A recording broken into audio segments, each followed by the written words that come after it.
سلام ومرحبا بكم. اليوم رايحين نحضروا مع بعض وصفة الكروكي اللي نحبوها كامل، خصوصا مع قهوة حليب. نبداو مع بعض بالمقادير. عندي 2 حبات بيض كاملة مع بياض، والصفار نحيته للتزيين. عندي كاس زيت، عندي كذلك 2 أكياس خميرة كيميائية، عندي كذلك ملعقة فانيليا، عندي كأس إلا ربع سكر، وعندي فرينة حسب الحاجة. نبدأ أول حاجة بالبيض.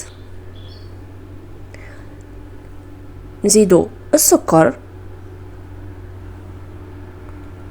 ونخلطه جيدا حتى يذوب لنا السكر. نقدروا نستعملوا المضرب الكهربائي، أنا هنا استخدمت الفوي فقط. نخلطه جيدا حتى يذوب لنا السكر، فوالا بهذه الطريقة.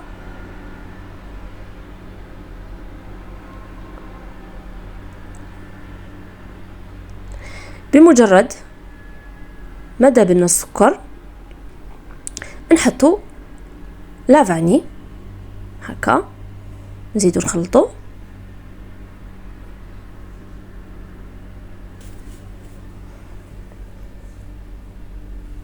واللي يحب الفانيليا السائلة يحط فانيليا سائلة. نحطو الآن الكاس تاع الزيت تدريجيا مع مواصلة الخلط.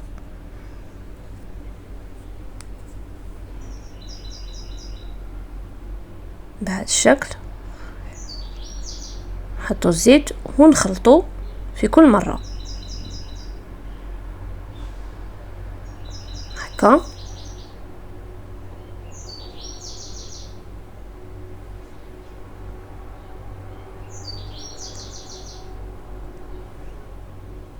أكيد المضرب الكهربائي راح يساعدكم أحسن من الفوي. وفي الأخير نضيفوا الفرينة، نضيفوا الكأس الأول، نحطوا عليه الخميرة الكيميائية، نضيفوا الكأس الثاني هكا، ونخدموا وندخلوا الفرينة في الخليط ونشوفوا إذا نزيدوا الفرينة ولا لا. أنا هنا خصتني الفرينة، نزيد الكأس الثالث ونجمع.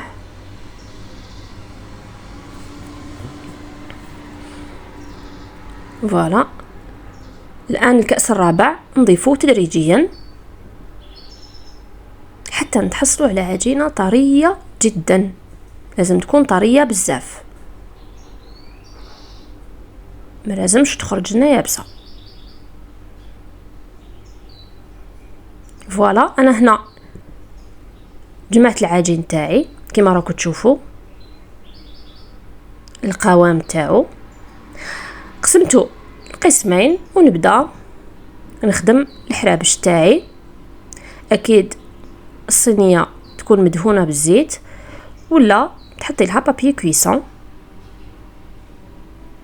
هكا. ندير حربوش ونبسطو بهذا الشكل. نزيد الحربوش الثاني، نحاول نعطي لهم شكل شباب. بعد ما ابسطنا الحرابش نجيبو صفار البيضه اللي كنا خليناه مع ملعقه صغيره كاكاو،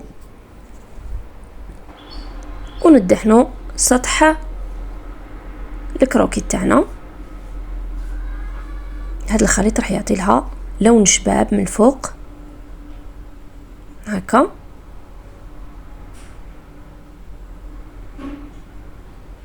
الآن نجيبو اون فورشيت ونديرو تزيين عشوائي. ندخلو هاد الصينيه للفرن على درجه حراره 180، نشعلو لها من تحت ونزيدو نشعلوها من الفوق باش تتحمر شويه.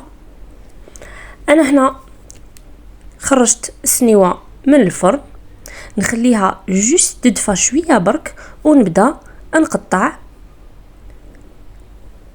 هكا على حساب الشكل اللي راكي حابه ديريه. فوالا